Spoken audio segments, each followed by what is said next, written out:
إما هم أعداء لموسى أو عصاة لموسى أو كانوا يريدون قتل موسى عليه الصلاة والسلام. فنبدأ بالعقرب. العقرب ذكر رسول الله صلى الله عليه وآله وسلم العقرب ولعنها، وقال بأن العقرب تقتل في الحل والحرم، حتى لو الإنسان كان محرما يقتل العقرب، أو هي من الخمسة التي تقتل في الحل والحرم. هذا الرمز الشرير نجده أن الصانع جعله يتربض على مقدم ناصية هذا الرجل الذي هو شرير، أو يعني سيد الأشرار من أولاد آدم. ثم رأس قرد أعور عينه اليسرى، رأس قرد أعور عينه اليسرى، هذه العين الصحيحة وهذه العين العوراء، وهذا الأنف المنحرف بشدة إلى جهة اليسار، مما يعني زاد الصورة بشاعة. وهذا الشفة العليا من الفم والشفة الفك الأسفل. هذا القرد يرمز كذلك إلى الذين عصوا أوامر الله سبحانه وتعالى في زمن موسى عليه الصلاة والسلام، واصطادوا يوم السبت، خالفوا أوامر الله وقاموا بالاصطياد من البحر في يوم السبت. فالله سبحانه وتعالى نتيجة لهذه المعصية مسخهم على شكل قردة وخنازير.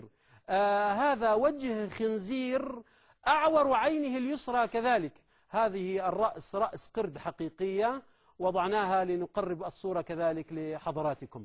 أسفل القرد يوجد وجه خنزير أعور عينه اليسرى، هذه العين الصحيحة، ثم هذه العين العوراء، ثم هذه مجموعة الأنف والفم في هذه الصورة الرمزية التي ترمز إلى وجه خنزير. جعل الناقش والصانع لهذه اللوحة صفة العور ملازمة للأشرار، لأنها ترمز إلى هذا الأعور، هذا الطاغوت. قال الله تبارك وتعالى: قل أنبئكم بشر من ذلك مثوبة عند الله من لعنه الله وغضب عليه وجعل منهم القردة والخنازير وعبد الطاغوت. من هو هذا الطاغوت؟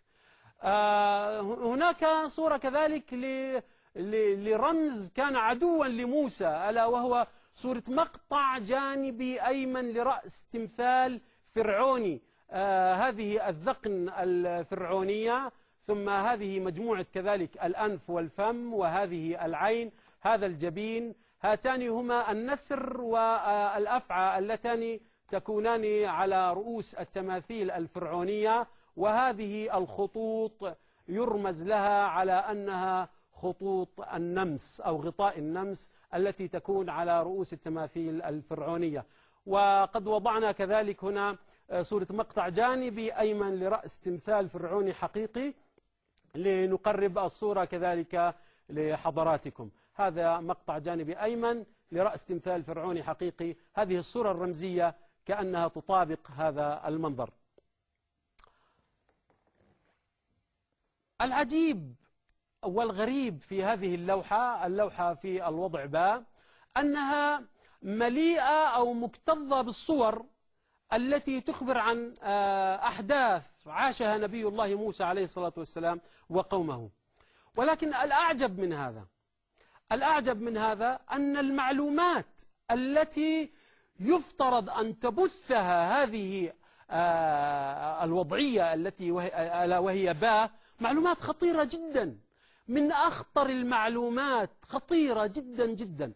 السؤال الآن الذي يبدو منطقيا: لماذا موسى عليه الصلاة والسلام والمسيح الدجال في لوحة واحدة؟ ما السر بين ارتباط موسى عليه الصلاة والسلام والمسيح الدجال؟ ما هي العلاقة بينهما؟ لماذا موسى والمسيح الدجال في هذه اللوحة؟ هناك كما قلنا سر عجيب جدا، لأن المسيح الدجال هو ذاك الرجل الذي واجهه نبي الله موسى عليه الصلاة والسلام في سيناء عندما صنع تلك الفتنة العظيمة في بني إسرائيل، ألا وهو السامري. السامري هو المسيح الدجال، ولكن ليس ذلك هو خروجه الذي يزعم فيه أنه الله. هل على هذا أدلة؟ هل على هذا القول دليل؟ نعم، سننظر نحن وإياكم الآن في هذه الأدلة وسنرى إن كانت قريبة للحقيقة أم لا. سننطلق في شرح وتفصيل هذه المعلومة من حقيقة نقف أمامها، حقيقة في القرآن الكريم، حقيقة كبرى، حقيقة دامغة. من خلال هذه الحقيقة سننطلق. هذه الحقيقة تقول بأن إبليس عليه لعنة الله ليس هو المنظر الوحيد على هذه الأرض. ليس إبليس هو الشخصية الوحيدة التي ستعمر على هذه الأرض آلاف السنين. هناك شخصيات أخر غير إبليس تعمر على هذه الأرض أطوالا وأعمارا مديدة. قال الله تبارك وتعالى: قال رب فأنظرني إلى يوم يبعثون. قال فإنك من المنظرين. من